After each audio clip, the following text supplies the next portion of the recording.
That's the greatness of America. That's the greatness of California. People putting everything on the line for riches and new beginnings. California, the largest economy in the United States, would rank 5th in the world if it were a sovereign nation. Today, Ballard Partners' Anthony Williams has a one-on-one conversation with California Governor Gavin Newsom, the former mayor of San Francisco, lieutenant governor, and business leader, once described as a social liberal and fiscal watchdog. Today, Newsom is going to use that experience in confronting some of the state's and the nation's biggest challenges. As a former college baseball pitcher, Newsom knows what it's going to take. He's got to throw a lot of strikes. From Ballard's new studio in West Hollywood, California, a special edition of 13th and Park. We give you information, not a panic attack. I mean, look what's going on. I mean, my God. This was it. The kids were gonna die. That time is gone forever. This is the biggest story in America. We weren't prepared for this. Don't you want to speak truth to power? Toughest thing I ever had to do.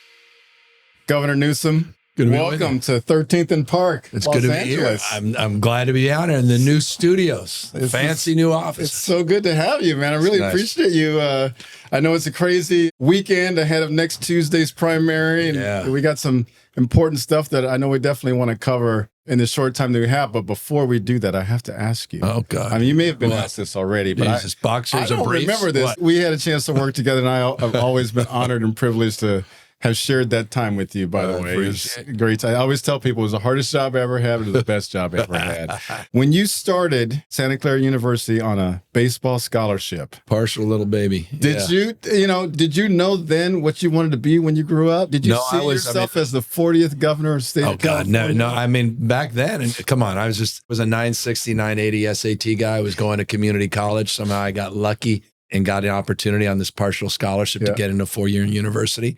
And then no sooner did that happen than I throw out my damn arm. And then it's, inspiration, desperation. I'm figuring out what's going to happen the rest of my life. And I only say that in the context of your question is sports was my life back then. Yeah. And I didn't really think beyond that. Right. And then all of a sudden you're sort of thrust into the different reality.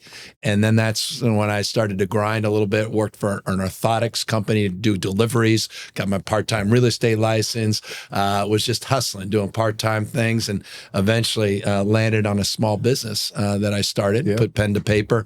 I got 13 plus investors, $7,500 each, opened a wine store and saw that grow and somehow ended up on the Parking and Traffic Commission. Right. Willie Brown appointed me to that at a relatively young age. I was in my 20s, and then boom, I'm now into politics at the local level. But you were a poli-sci major, if I remember that. Yeah, right? no, so I had a passion for all this stuff. That there's no doubt about that. Yeah, Meaning I was like, but that was just like contemporary politics. Yeah, totally. And then they started doing political theory classes. I'm like, wait, I don't care about that. I care about what the heck is going on CNN. But no, so that at least directionally, I came from a family of mostly lawyers, a lot of lawyers, but I wasn't going to get that through the LSAT probably. So I just had more of an entrepreneurial direction. And I tried to, no BS. I mean, and I think you appreciate this working with us, try to take an entrepreneurial approach to solving vexing problems. And I think that often is missing in politics. Sometimes, and I don't mean this disparagingly, there is more of a lawyerly approach to political process, not political problem solving. And so I'm willing to take risks. I'm willing to iterate. I'm open to argument, interested in evidence. I'm not an ideologue. I know some people think, he's from San Francisco, he's California, he's got to be an ideologue. I'm not. I've obviously got to see it up close and personal firsthand. I mean, it's part of your story that I know you talked about it. Somehow people aren't hearing it. They're not hearing the entrepreneur. They're not hearing the guy who ran as many businesses as you did, who's tried and, not all of them successful. At least you have the modesty to admit when something doesn't go right. You learn from it. You move Anyone on. who's been in the restaurant business understands that. Exactly. Yeah, exactly. No, I mean, some successful, some not. It's the ultimate privilege to be an entrepreneur, to be your own boss. I stopped working. I worked for Walter Shorenstein downtown, 235 Montgomery Street in San Francisco. It was literally a 9-to-5 job doing property management. The day that I quit that job, not to disparage one of the great property managers in American history, the Shorenstein Company, but the day I quit that job was the last day I've ever worked. Wow. And having that entrepreneurial mindset and that energy and running restaurants, hotels, wineries, and then having the privilege of being able to run a city and now a state, a nation state. It may be a grind some days, but it's not work. It's passion. Well, I always appreciated the balance and thought you brought to even the decisions you had to make on bills. Where I was with you, and it wasn't the cut and dried, like you said. Like, oh, this is the lane that we're in as Democrats or progressives or whatever. Which you've got those credentials, but you're also like, this just doesn't make sense. Yeah. Like, or what are we doing? How does this, people got to run a business and do this. So how people, I just, it's interesting to have seen that up close and I hear the narrative. I get politics, but no, I mean, it's like, I always bring had that in. A mantra mindset. I always had the business like mantra when I first got it, Parking and Traffic Commission. Then I went to the County Board of Supervisors as the small business owner that had deep understanding of the permitting problems because I had permitting problems, some of the payroll issues because I had payroll issues, trying to fill out the Board of Equalization forms. And I'm like, I don't understand these and, worried that I'm going to get audited and did something wrong and fined. And I always said you can't be pro-job and anti-business. And I think for Democrats, we need to remind ourselves of that a little bit. At the same time, businesses can't thrive in a world that's failing either. So it's sort of a mantra of growth and inclusion. Yeah. But again, with a deep respect for risk takers. Yeah. That's the greatness of America. That's the greatness of California. Being on the leading and cutting edge, people putting everything on the line for riches and new beginnings. And that's something that's, to me, just precious. Yeah. And that should be celebrated. No, it came through. So I got to ask you, now you're in this job, though, as governor of a fifth largest economy, fourth, depending on when you count. I know. It was Germany. Now Japan is falling back. It's interesting. They're all like bouncing around. You're up there. But we're like stalking them. We're stalking That's right. But literally from day one, it's been nonstop for you. Man, yeah. I mean, so you're elected on November 6, 2018. You were lieutenant governor at the time. Yeah. So you're governor-elect. Jerry Brown, former governor, goes out of town. You're both acting governor and governor-elect. You got it. The biggest wildfire in California's history breaks out that same week. Yeah. You had a mass shooting down in Thousand Oaks. Thousand Oaks. And then there was some wildfires down here as well. And literally, talk about baptism by fire. Fire. Yeah. Gunfire and wildfire. Wow. Yeah. And it was a hell of a thing because a few weeks after that press conference, I'm sitting there in Marine One and Air Force One with then President Trump.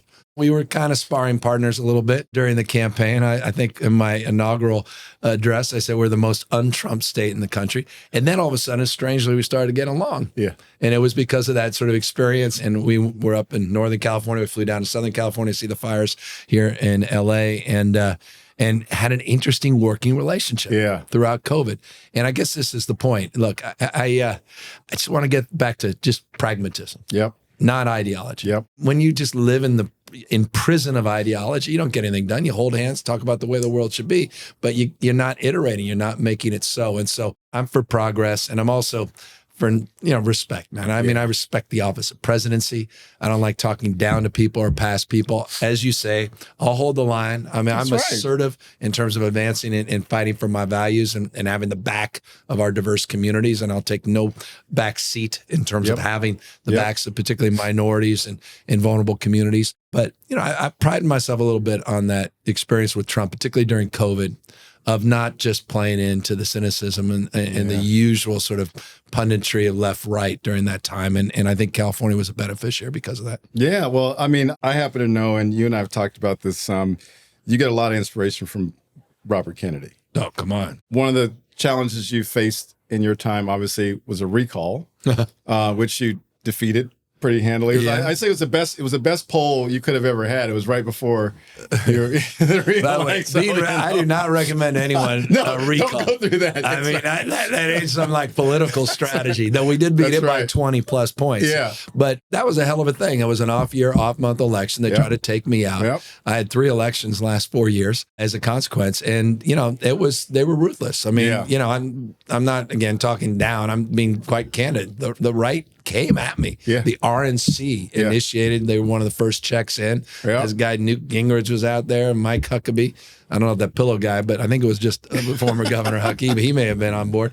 And these guys came at him, and Fox was weaponizing it, and Newsmax and One American News, and kind of woke me up. It made me understand 2 things. One, the surround sound in terms of the anger machine that was coming to California. but it also sobered me up that politics has really become nationalized in a profound and consequential way. And the fact that we were able to defeat that, at the end of that, I was a totally different guy politically. I just had a different mindset, different sense of urgency.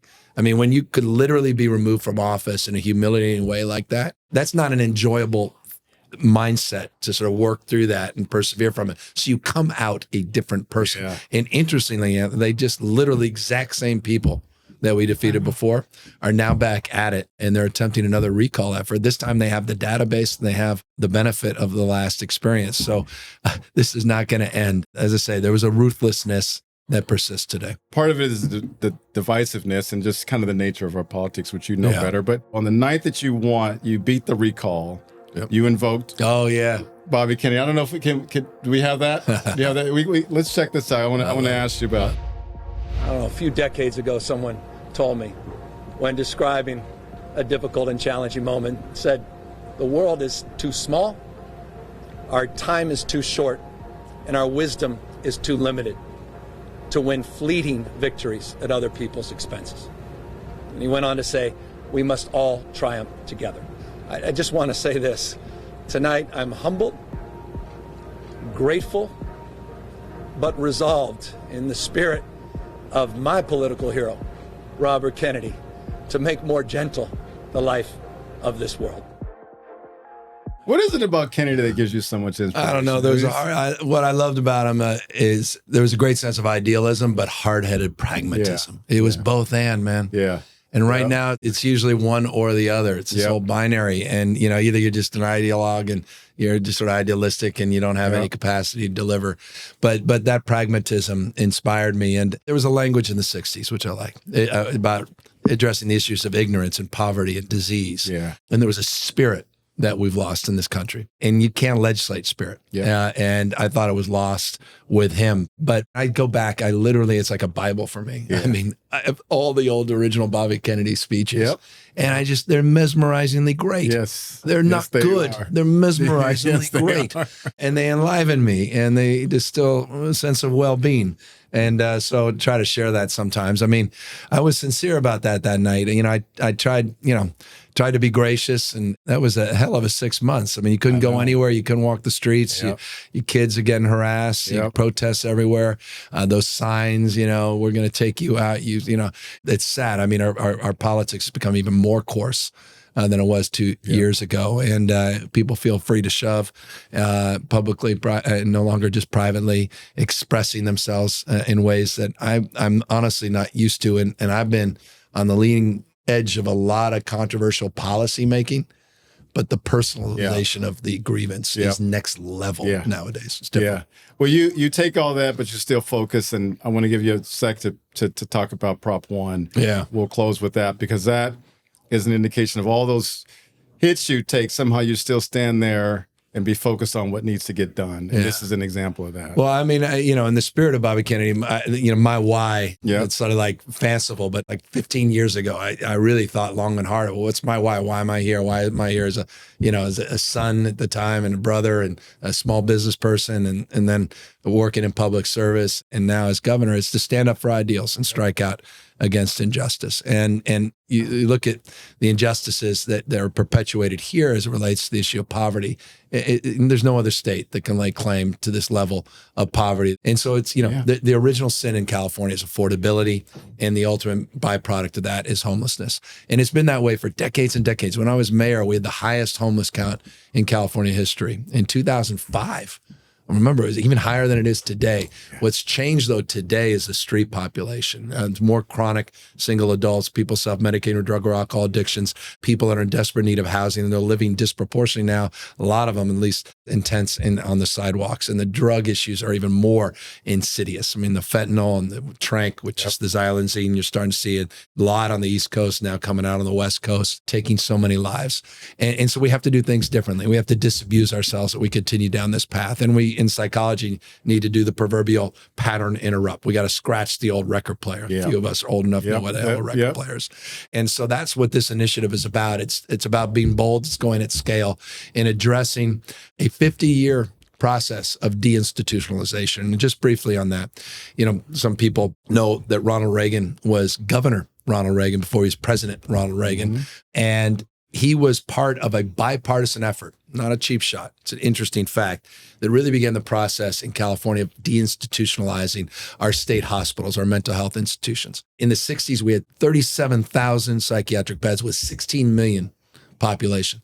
Today, we have close to 40 million population in just 5,500 beds. It's not unique to California, but it was disproportionate here in many respects. It's led to a lot of the chronic conditions that see today that just are inexplicable. Like, what is it going on? Affordability, obviously, is the top of mind issue, but it also is what's happening, particularly with mental health. We did a Mental Health Service Act reform, or rather, we advanced Mental Health Service Act about 20 plus years ago, but for a world that no longer exists. It didn't include substance abuse. It didn't include housing.